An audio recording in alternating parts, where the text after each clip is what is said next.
മനുഷ്യന് സഹജമായി ഉണ്ടാകാവുന്ന ചില വികാരങ്ങളുണ്ടാകും, ചില എടുത്തുചാട്ടമുണ്ടാകും, ചില സ്വഭാവമുണ്ടാകും. ഇതിനൊക്കെ മറക്കാൻ പെണ്ണിനും കഴിയണം, ആണിനും കഴിയണം. ഇതൊക്കെ ക്ഷമിക്കാൻ പെണ്ണിനും കഴിയണം, ആണിനും കഴിയണം. അവിടെയാണ് സ്വഭാവശാസ്ത്രം, അവിടെയാണ് പെരുമാറ്റ ശാസ്ത്രം. അഖ്ലാഖുദ്ദീൻ, ഇസ്ലാമിന്റെ ഒരു പെരുമാറ്റ ശാസ്ത്രം അവിടെയാണ്. ചിലപ്പോൾ അബദ്ധം പറ്റിയത് ഭാര്യക്കാകും, മറ്റൊരു സമയത്ത് അബദ്ധം പറ്റുന്നത് ഭർത്താവിനായിരിക്കും, ചിലപ്പോൾ അബദ്ധം പറ്റിയത് ഡ്രൈവർക്കായിരിക്കും, ചിലപ്പോൾ അത് മുതലാളിക്കായിരിക്കും, ചിലപ്പോൾ അബദ്ധം പറ്റിയത് തൊഴിലാളിക്കായിരിക്കും, ചിലപ്പോൾ അബദ്ധം പറ്റിയത് മാനേജർക്കായിരിക്കും. സന്ദർഭോചിതമായി ഉണ്ടാകാവുന്ന മനഃപൂർവമല്ലാത്ത ഇത്തരം സന്ദർഭങ്ങളിൽ ഈ സംഭവിച്ച തെറ്റിനേക്കാൾ വലിയ തെറ്റ് നമ്മളെ വാക്കുകൊണ്ട്, നമ്മുടെ പ്രവൃത്തി കൊണ്ട് ഉണ്ടാകാൻ പാടില്ല.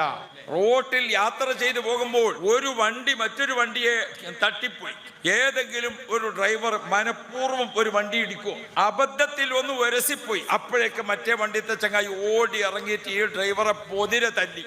ഈ തല്ലലോട് വണ്ടി നന്നാകും? ഞാൻ പറയുന്നത് ദൈനംദിന ജീവിതത്തിലെ ചെറിയ ചെറിയ പ്രശ്നങ്ങൾ ഗുരുതരമായ പ്രശ്നങ്ങളായി ത്വലാഖിലേക്ക് എത്തുന്നു. ഭാര്യ ഭർത്താക്കൾ പിണങ്ങി വാശിയിൽ നിൽക്കുന്നു, കുടുംബാംഗങ്ങൾ, അയൽവാസികൾ അങ്ങോട്ടും ഇങ്ങോട്ടും കടക്കാതാകുന്നു, ജ്യേഷ്ഠനും അനുജനും തമ്മിൽ കണ്ടാ മിണ്ടാത്ത അവസ്ഥയിലേക്ക് പോകുന്നു. നിസ്സാര കാര്യങ്ങൾ നമുക്ക് മറക്കാൻ സാധിക്കണം, നമുക്ക് ക്ഷമിക്കാൻ സാധിക്കണം, നമുക്ക് വിട്ടുവീഴ്ചക്ക് സാധിക്കണം.